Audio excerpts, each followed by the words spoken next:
Okay. Our next speaker, Fritz.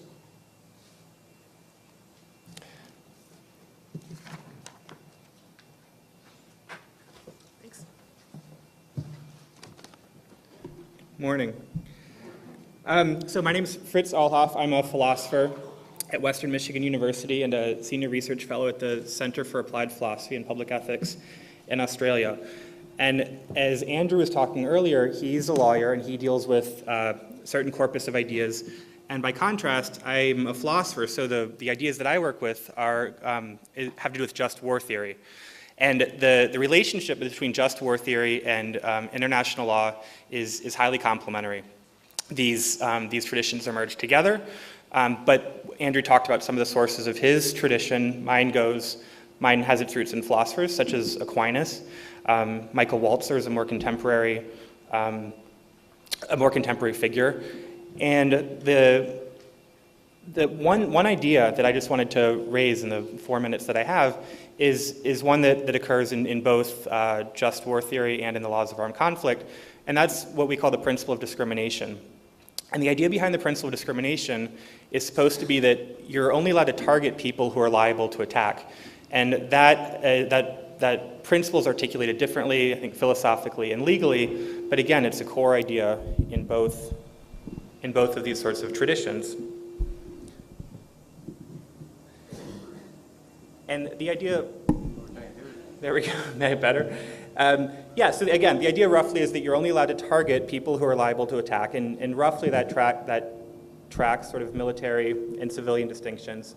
Not completely though, there's some military functionaries who are immune from attack, like medics and chaplains, and there's some civilian functionaries who are liable to attack, like military contractors. And what we've been working on this week has had to do with military technologies.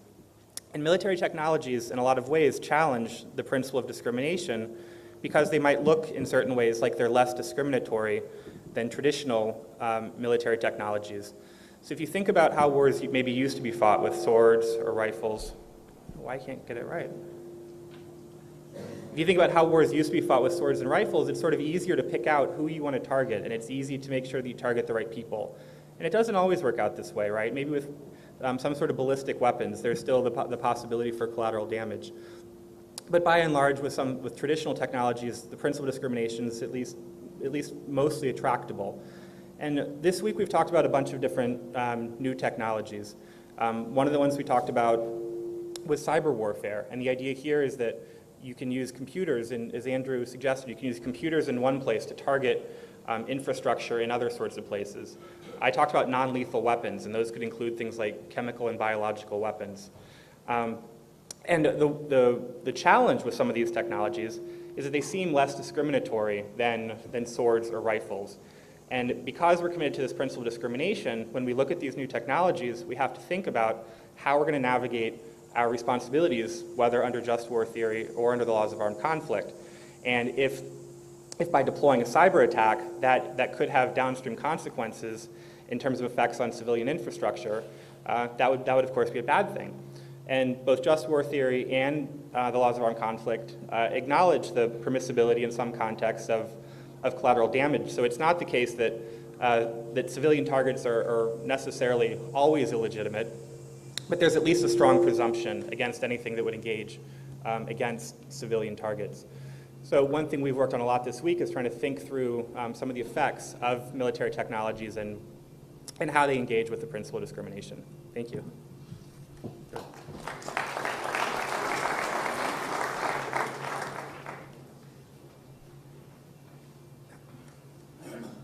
Maybe I'll have better luck with this. My name is Ron Arkin. I'm a Regents Professor and Associate Dean for Research in the College of Computing at the Georgia Institute of Technology. I direct the Mobile Robotic Laboratory there. I've been a practicing roboticist for about 30 years and a come lately roboethicist about 10 years ago when the field actually emerged as a separate discipline. You've had the opportunity to speak or hear from a couple of my colleagues, I think, during this previous week. Sherry Turkle was here earlier. I shared the stage with her, as with Ann Forst as well, too, who I think was in this hall 2 days ago, if I'm not mistaken. They probably told you about some of the concerns that robotics may have in your personal lives and affecting your digital self, well, I'm worried about the robots that will affect your physical self in this particular case, which are those that are the military type. There are many types of these, as you may know. There are those that are remotely piloted, which we're using currently in Afghanistan and Iraq and elsewhere.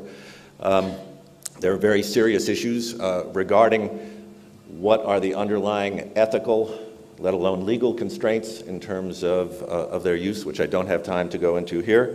But more importantly, we also have to be concerned with the fact that we are delegating more and more authority, more decision-making to these particular machines. That's not necessarily bad, but it's not necessarily good.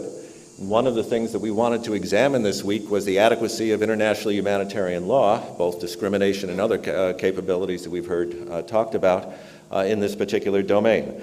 So what we focus on is making the underlying assumption, as Brad pointed out, that wars unfortunately will continue. I'm not for that, but unfortunately they will. And if that's the case, which I believe it will be, what is the appropriate use of robotics technology in that particular space? So we've examined during this week the various aspects of international humanitarian law and cyber warfare and non-lethal weapons in robotics and other domains as well. And it's not clear that there is any inadequacy in the existing formulations of the laws, but that doesn't mean there isn't. It's just a preliminary meeting and a preliminary assessment. And things, as the technology changes, need to be constantly re-examined in this particular case. But there's another question as well, which I have posed in many of my discussions, which deals with the fact that, unfortunately, our warfighters make mistakes in the battlefield. Battlefield atrocities are something that has been present in warfare since its very inception, and it's present in warfare today as it was in times past. And I am very much concerned with the plight of the civilian. How can technology potentially reduce the risk to civilians and lower the mortality rate of individuals who happen to be caught in the crossfire? This is an important goal, and I believe technology, including robotic technology, can be focused on this particular avenue.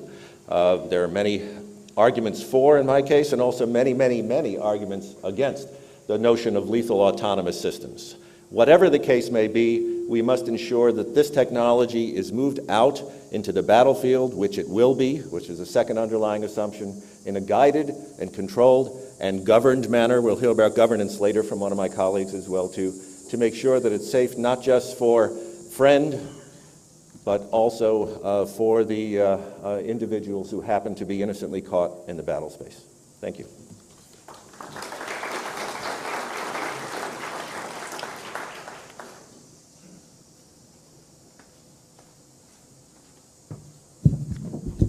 Hi, can you hear me here?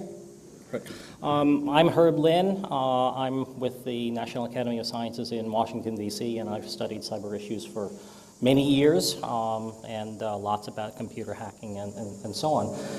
We were here to talk a little bit about how technology affected the interaction between technology and the laws of war. And the thing that the one point that I really wanted to drive home here is that technology brings different notions of what harm is and what destruction is, and also different ways of thinking about how to manage it. And here I wanted to talk about cyber war by contrast to how World War II started. For the Americans, it was an attack at Pearl Harbor with planes and ships and submarines attacking the base of Pearl Harbor.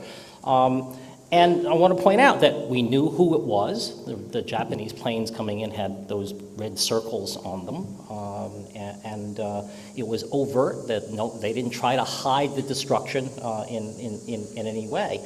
And in cyber war, which is the use of computers to do other things, you could do some other very interesting things that aren't covered in any of that. So for example, let me ask you, do you think, just to think about this, would destroying a nation's economy, I know we can do it to ourselves, but never mind that, would destroying a nation's economy count as war? Okay, would that count as an attack on us? Well, that's an interesting question. That's one of the things that new technology help you do. You have to introduce ask the question, are there new kinds of harm possible?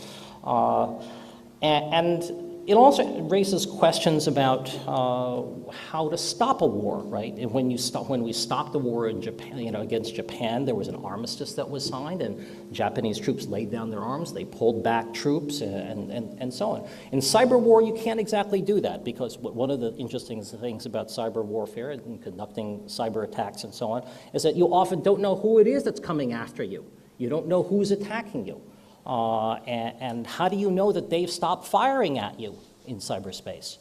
How many of you have ever have experienced a computer crash on your home computer? That blue screen. That happens to me many times. Is that somebody because there's somebody after me, or is it because somebody trying to attack me, or is it just because I made a mistake, or Microsoft wrote lousy software, or whatever? Okay, nobody knows that. And so how you know that you're not under attack is very interesting. And if you're in a war and you want to say, no, stop, no more, let's stop, how do you know the other guy's keeping his word? How would he verify that you're keeping your word about not firing and so on? So I just submit to you that it's a very new world, that there's lots of things that people don't understand about it, and anybody who tells you that they do understand it is almost inevitably wrong.